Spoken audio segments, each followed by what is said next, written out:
Well, hello and welcome everybody. This is the fifth video in a five-part series about maritime exploration.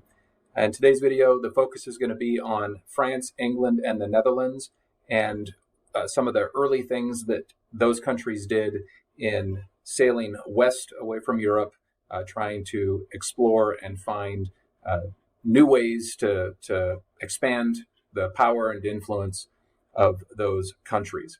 So we'll, much like the last video, kind of blast through a bunch of different people and a bunch of different places and a bunch of different events pretty quickly. So like always on these videos, if it goes too fast, slow it down. If you need to pause from time to time, feel free to do so. So we'll get started. All right, so first we'll take a look at France and some of what France was up to. France, like many of these other countries, had an interest in finding an all-water route to what they were referring to as the East Indies, which would be where the established trade connections already existed. They were just looking for that very quick, very efficient way to get there. Like a number of countries, they had a notion that you might be able to sail west and find that all-water route. Giovanni de Verrazano was an early French explorer who ultimately discovered what is present-day New York Harbor. So as we would certainly know today, that was something he could maybe sail into, but not all the way to India and China. Another important early explorer for France was a guy named Jacques Cartier. He's really probably the person who really ushered in the beginning of France actually trying to establish itself in what they were beginning to recognize as a new world. I've got a little map up here so you can kind of see a little bit the region where he was at. So the Gulf of St. Lawrence region, and then sailing all the way into where Montreal is located today, was where the presence was of Jacques Cartier. So up into the area that we would identify as Canada today. And on those explorations, one of the things he found was a little bit of mineral wealth, maybe a little bit of gold, but nothing terribly substantial. But don't worry, France, like basically everybody else, is going to find a way to make a go at this land that they were now encountering. Another important early explorer for France was Samuel de Champlain. He ended up founding the city of Quebec, which represented the first permanent settlement for France in what they were thinking of as this new world. Started that off with just 32 colonists, and it would become an important place for French trade routes. One of the things that France would really get into with their presence in North America, what we know of today as North America, would be the fur trade. And so we'll talk a little bit more about that at a later point. And then a few other people just to mention of note from France with some of France's early activity in North America were La Salle, Marquette, and Louis Joliet. And basically they were responsible for exploring a lot of the interior portion of what is actually the present-day United States and also parts of Canada and on down through the Mississippi River Valley region. So basically emptying out at where New Orleans is at today. No coincidence that there is a French connection with the city of New Orleans and Louisiana and much of the way that state is put together. And there's just a blow-up map with the area shaded in yellow, the area showing territory that the French explored and claimed on behalf of their country on into the 1600s.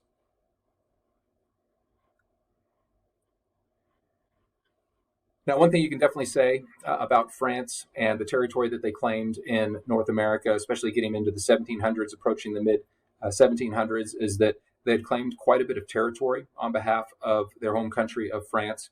But despite that, despite having been a presence in North America for well over a century, when you talk about getting into the mid-1700s, they didn't really have that much of a population. Only about 65,000 people is what you would call the French population of North America. And the primary reason for that is they didn't really try to establish much of a population. At that point, they really saw North America as a bit of a money-making opportunity, and individuals out of France saw it as a bit of a money-making opportunity. And so what you basically had were probably younger, likely single men getting involved with spending some time in North America, maybe permanently, maybe for the short term, to make a buck and then go. One thing that definitely is in contrast to England's experience and the colonists on behalf of England and their experience in North America is that religious freedom was not a thing. So as far as the kinds of things that might motivate an entire family or an entire community of people to travel from Europe and France specifically to come live in this new world just didn't really exist for France. And so that will be a big part of why population-wise, they don't end up having much of a presence by the mid-1700s, despite having quite a bit of territory. Now, shifting over to England, just a few things to say on behalf of England and their efforts in North America. I just want to speak to the fact that Jamestown, Virginia would be the first permanent settlement for England. This is in 1607. Now, whether there's a rivalry between the two countries for that, I don't know. But England did technically get a permanent settlement going in North America just a year sooner than France did. And England, like France, like everybody else, when they started to try to establish themselves in this land, one of the early hopes that they all had was that they'd find gold. Gold would be the quick opportunity to gain wealth, gain resources, and I guess arguably it could be the easiest way to get rich quick. But the experience most people had in most of the places they went is if they did find gold, they certainly didn't find enough. And in many cases, they didn't really find any at all. And so in all cases, for those that were hoping to stay in this new land and do something with it, they had to find other ways to make money. And as it turns out, the region where Jamestown was located would be great for growing tobacco. And tobacco, in fact, would become an early cash crop. And after some of the early goals of finding gold fizzled out, that would be a big thing early on to make money.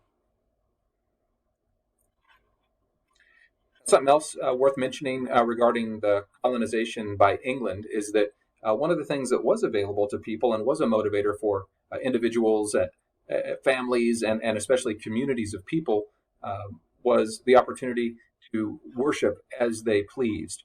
In England, they operated with the Church of England. It had a specific way of doing things. Not everybody necessarily wanted that for themselves. And so there were groups of people that would leave England to settle in this new land, with one of the opportunities being to be able to worship as they saw fit. And so a couple of groups worth mentioning, the Pilgrims, something that we're very familiar with culturally. They landed in Plymouth, Massachusetts around 1620. This was a group of people, not to get into all the details, but at least religiously, they were looking for a total separation from the English church and from England itself. They were looking to really do things their way. And this was an opportunity for that. So they were willing to take that risk. Another group worth mentioning would be the Puritans. They arrived in the Massachusetts Bay region, and you can see that on the map, as well as actually Plymouth when you look at the map, a few years after the Pilgrims arrived. Now, they weren't looking to make quite the sharp break with England, as was true with the Pilgrims. They were looking to still be a part of things, just make some reforms as they saw fit.